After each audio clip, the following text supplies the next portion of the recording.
Hello everyone. आज की video में बात करेंगे बेसिक एलिमेंट्स जो मैग्नेटिक फील्ड में हम यूज करने वाले हैं। लाइक इंटेंसिटी हो सकता है या फिर डेंसिटी हो सकता है।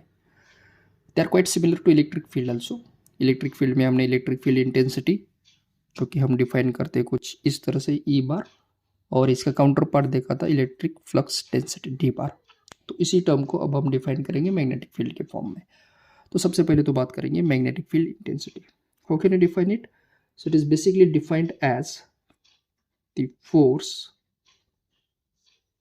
experienced by a unit north pole. Force experienced by a unit north pole of 1 Weber strength is called as magnetic field intensity हम कह सकते हैं। यानी कि नॉर्थ पोल पे कितना फोर्स एग्जर्ट हो रहा है। अब ये फोर्स एग्जर्ट हो रहा है तो उसके अक्रॉस में फ्लक्स लाइंस भी होनी चाहिए। So number of flux lines उसको हम कहते हैं। तो इसके बिहाफ पे हम डिफाइन करेंगे मैग्नेटिक फील्ड इंटेंसिटी। अब मैग्नेटिक फील्ड इंटेंसिटी जनरली हम डिफाइन करते हैं एज एच बार।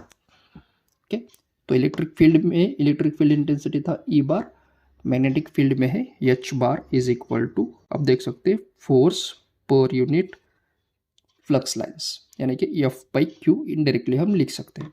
तो इसका जो यूनिट है वो आ जाएगा, यूनिट इज, फोर्स का यूनिट होता है न्यूटन और फ्लक्स लाइंस का होता है weber.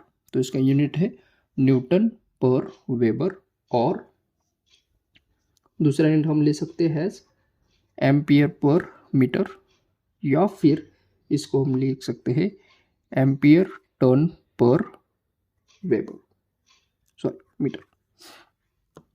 So the unit as, एक तो न्यूटन पर वेबर हो गया, या फिर एम्पियर पर मीटर, या फिर एम्पियर टर्न पर मीटर भी हो सकता है। So this is called as the magnetic field intensity.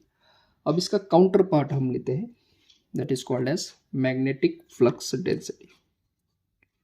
So will be writing as magnetic flux density. So already seen electric flux density, यहाँ पर हम देखेंगे मैग्नेटिक फ्लक्स डेंसिटी। इसको किस तरह से डिफाइन कर सकते हैं? So you can define this as the total number of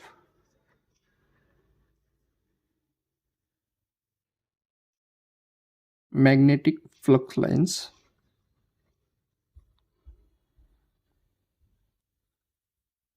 crossing a unit area is called magnetic flux density.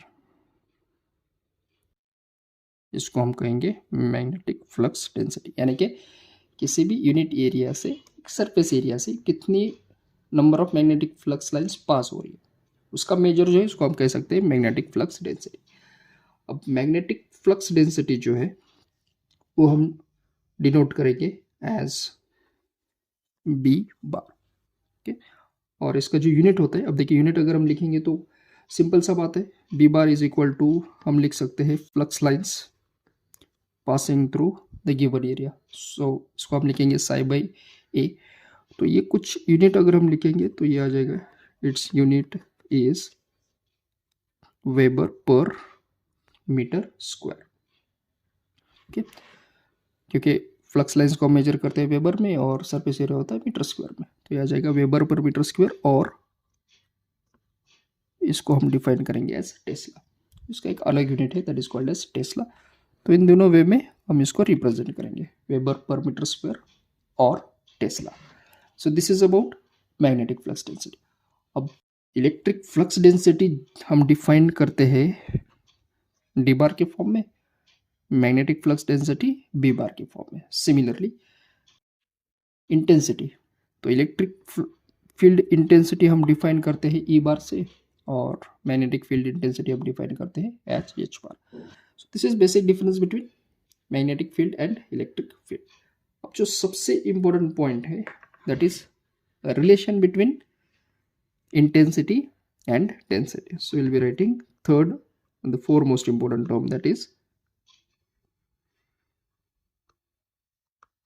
relation between B bar and H bar.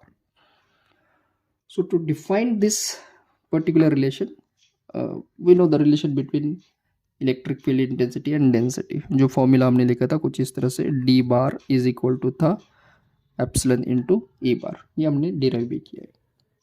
Similarly अगर हम बात करेंगे बी और एच की, तो इसको हम लिख सकते हैं एज डी की जगह पे लिखेंगे B bar is equal to epsilon की जगह पे अब आता है म्यू, जिसको हम कहते हैं permeability of the medium. E bar की जगह पे हम लिखेंगे h bar. So this is the relation between b bar and h bar. ठीक. अब म्यू क्या होता है, तो म्यू को हम लिख सकते हैं as mu naught into mu R. अब अगर हम इसकी बात करेंगे म्यू नॉट की वैल्यू क्या होती है, तो जनरली अगर हम लिखेंगे फ्री स्पेस, तो म्यू नॉट की वैल्यू होती है 4 पाई इंटू 10⁻⁷. और इसका जो यूनिट होता है वो होता है हेनरी पर मीटर. तो इसको हम लिखेंगे कैपिटल एच बाई एम. जिस तरह से एप्सिलॉन नॉट का था फैरेड पर मीटर, तो इसका होता है हेनरी पर मीटर. तो ये तो हो गया म्यू नॉट का. और म्यू आर की अगर हम बात करेंगे तो म्यू आर का वैल्यू 1 होता है for non magnetic materials.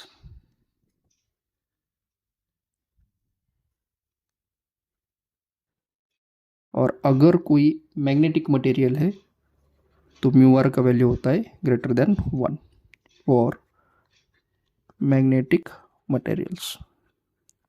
So इसके भी आप पे हम म्यू की वैल्यू भी डिफाइन कर सकते हैं. सो this is about intensity, density and relation between B and H bar. So I hope you have got the concepts of these two elements जिसका यूसेज हमें रिपीटेडली करना है. Thank you.